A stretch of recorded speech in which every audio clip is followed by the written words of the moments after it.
everybody, and welcome to another edition of Fora. Really excited to have Mary McGuire here to talk a little bit about her marketing priorities and how she's aiming to address them. Mary is a Senior Product Marketing Manager at DocuSign. And welcome, Mary. Really happy to have you here. Thank you so much, Peter. Super excited to be here. Excellent. Well, maybe you can give just a little bit of a background of yourself, if you don't mind, and kind of where you focus within DocuSign. Absolutely. So my background is primarily, doing product marketing for software companies, and I've got a little bit more of a focus on kind of the document creation and the document generation side of things. So, I spent a large part of my career at a sales enablement company where we were creating, automating that really the proposal and the presentation portion of the sales process. And so I came over to DocuSign to kind of help build out that the part of the process where you're preparing the documents prior to sending them for signature. So I work on kind of that part of the automating the signature process. Got it. Okay, great. So, one of the things that you had cited as being really important for you from a prioritization perspective was increasing your share of the market. So right now, when you look at the market that you're in for that document preparation side of the workflow, what do you see out there in terms of like competitive landscape or, well, I guess let's start there with competitive landscape. Yeah, it's kind of interesting because the people that I'm competing for within my product set at DocuSign is very different than who DocuSign as a whole as a company is competing against. And the companies that I see myself competing against with my products have been in that industry, and they've been automating documents for 10 plus years. So it is what they do. It is what they know. It's their bread and butter. Right. So it's a little bit like DocuSign is started with e-signature. Everybody, even my parents who have no idea what product marketing is, have no idea what I do. They finally know what, DocuSign does. And we're kind of expanding out into what does it take prior to getting that signature, and then what do you do once you have that signature? So we're kind of taking the electronic signature and expanding both ways. Whereas our competitors, they've been creating those complex documents, and now they're expanding into e-signature. Okay. So what, a little bit of our priorities from my perspective are driven from, okay, we're competing against these companies that have been around for 10 plus years. What does it take for us to go to market and be competitive, both within our product set, as well as when you look at both of our portfolios as a whole? Right. And the way you started off that discussion there, you were really focused on the customer and really what they needed, which I think is exactly the right way to go. And so how do you get information about the customer and their needs? Given that they've got this, they may have a process already in place. It sounds like that would be super important to understand what their workday looks like. Mm-hmm. Yes, you're spot on. And, I won't try to tackle everything when I answer that, but a lot of it is exactly that we are finding, okay, if you look at our e-signature customers, which we had a very, very broad sample to pick from. So across multiple industries, everything from very, very small businesses, 1 or 2 person shops, all the way up to large enterprises. Mm. And it was just taking a look at what their processes were. And a lot of them already included our competitors, where we were like, well, if we had this solution, or if we could build this solution, we could essentially reduce their tech stack to plug and play ourselves into that process. Because when you send something out for signature, you have to create that document. It's a very obvious part of the workflow. So a lot of it started with, okay, let's just learn who our existing customers are in what industries, and kind of what are those common processes that they're doing across different industries and different segments. Okay. And it sounds like you're able to leverage that broad reach of the signing or the signatory part of DocuSign, I guess. So what does collaboration look like internally across product marketing teams within DocuSign? So we have a couple couple different product marketing teams that are focused on, I'm focused on very product specific. So I'm focused on working with our product management team and taking everything that, is on the shelf and Yeah. getting it in the hands of the people that need it. And whereas we have ones that are more focused on the different lines of business and the different industries. But our core product marketing team, we are very collaborative across. We have representatives from all of our different products. And so a lot of it is, okay, these products are working independently. They're working on something that wouldn't necessarily benefit my customers. Right. But a lot of things, it's they're working on something, I'm working on something, this is something that working together, and we can kind of combine efforts, because my customers ultimately our e-sign customers, or our notary customers, or there is a lot of cross collaboration. So our core team is very close, because there's a lot of necessary collaboration, which is great. Right. And you'd mentioned about identifying specific industries that you want to focus on. How different do you find is the messaging or the pain identification across those industries? Is it significant? I mean, as far as industries, I would say that the biggest thing is just terminology that you use. I think the pains are still there. It's just how you speak to those pains. I think what is a bigger driver for us in kind of the actual pains is more use case. So what are actually using the product for, versus what industry they're in. So an example of each is financial services. Financial services just refers to everything differently. They've got their own terminology, their own language, all of that. And it's so specific that, if you're saying, assets or, something like that to a marketer, in tech, it means something totally different than someone in financial services. So for financial services perspective, it's, really just a matter of me working with our financial services marketing team to make sure that I'm saying the right things. But we're still, it's still the message of automating and efficiency and all of that. Whereas from a use case perspective, like one of the big initiatives that we launched end of last year, beginning of this year, was around working with CPQ systems. So that's a totally different use case than someone, in real estate, which I know is an industry, but it's, why are you needing to send something for signature, and why are you needing to automate the preparation of the document? Is it because you're coming out of, having your sales team build complex quotes, or is it because, you're creating something that is going out to, a consumer signature? Right. And I guess the more dynamic is the agreement, the more the need for that preparation step, right? The more, or not necessarily dynamic, but dynamic or complex, I guess. Is that fair? Yes, very fair. It's the complexity. We've got, use cases where it's very low customization, but it's high volume. So people that are generating, invoices is kind of a weird example, but we do, prepare invoices versus those really high customization, low volumes. So, a T-Mobile who's generating contracts that look very, very similar versus, a company where every single contract looks very different, are two totally different use cases and how they set them up. Right. Yeah, that makes sense.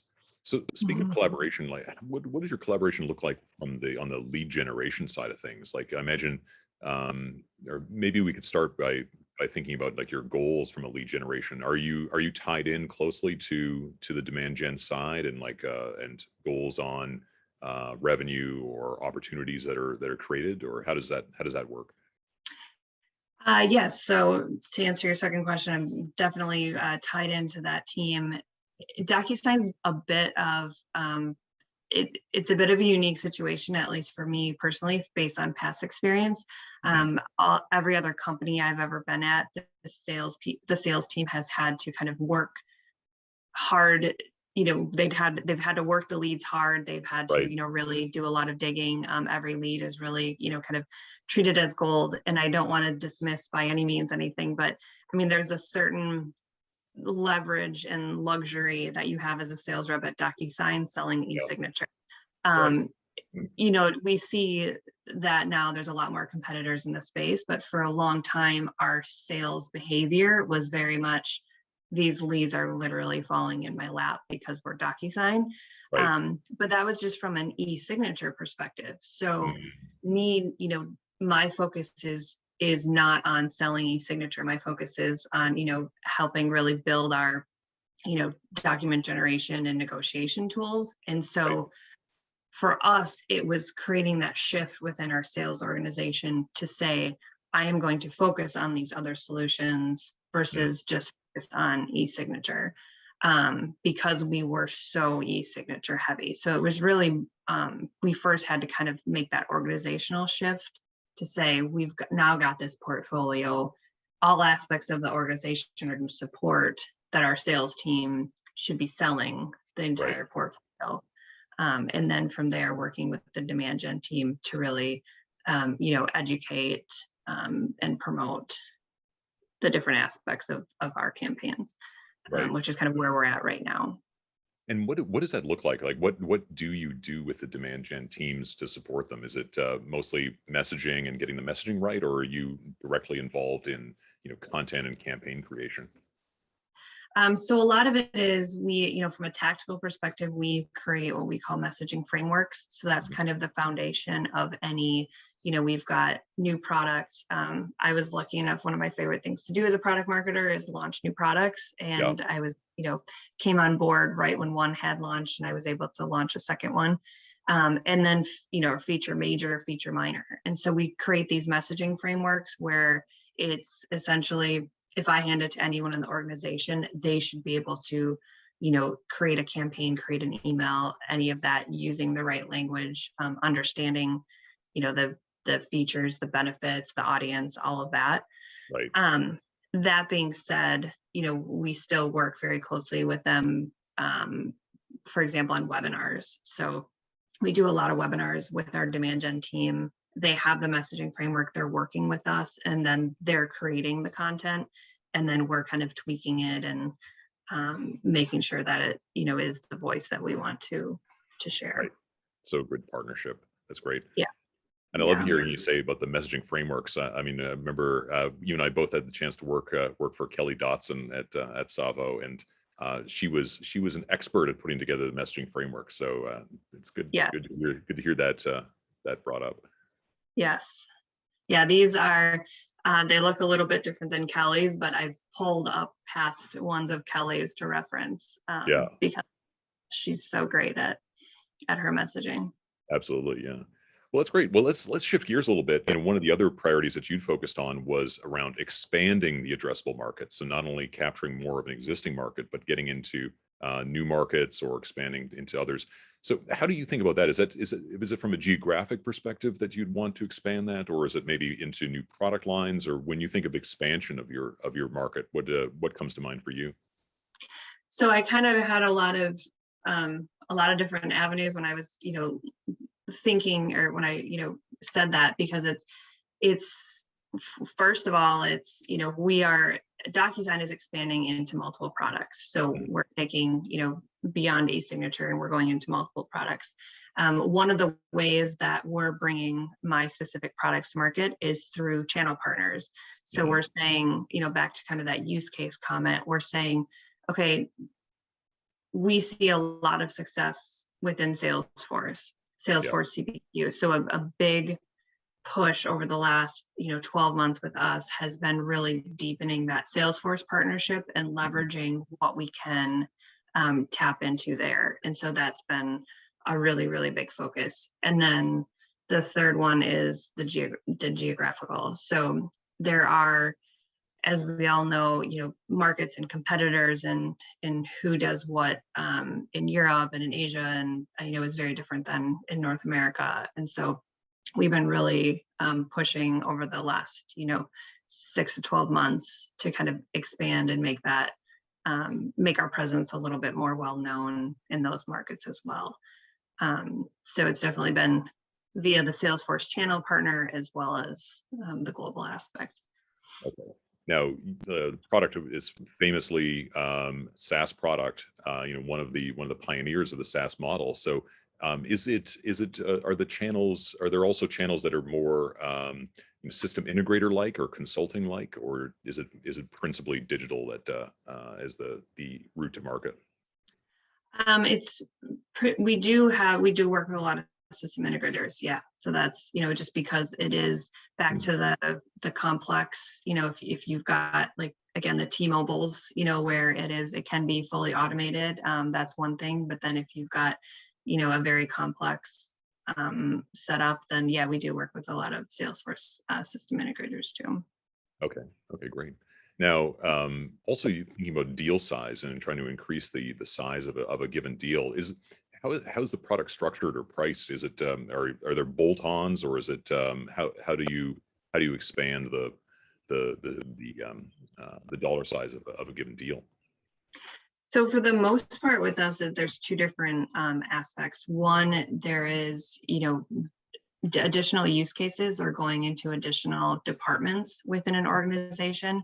So especially once you get out of the SMB space, and into the mid-market, we find ourselves a lot of times, one or two people, or, one department is using us, but other departments are using other tools. And so it's really kind of getting in so that we can be, the sales team, the go-to, tool for the sales team, the go-to tool for HR, the go-to, for finance.